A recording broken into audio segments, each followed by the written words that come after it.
Pagkain ni baby. Kanina pa yan, hindi na mamahinga yan. Kakain na naman siya. Dami niyang kinakain maghapon. Eh, hindi ko pa siya pinadididi. Let's eat na here. Here na, bibe. Dito ako sa ano. Dali, kahit magdumi ka dito. Dali. Ito naman yung sa akin. Bali, isang kasalo.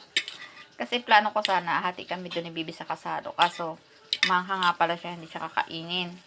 So, bumili ako ng isang kasalo. Medyo mura naman kasi doon ko sa grocery binili. Tapos, inadan ko ng, yun nga, noodles, yung nakaibibig. Siyempre, hindi naman niya maubos yun. So, dito ko nilagay. Kaya ganyan kadami. Then, isang itlog. And then, dahil ako ay rest day ngayon, so, magpapakabusog ako. Kasi hindi ko naman nagagawa ito pag may trabaho ako eh. So, ayan. Kahit pa paano, may enjoy ko yung pagkain. Habang kumakain siya doon. Then, lalagyan ko siya ng rice. And then, mayroon pa doon kaputol na isda na ulam naman namin kahapon na sinigang. So, pinirito ko naman siya. Kaya, yun ang aking pagkain for today's. So, ayan, here my food.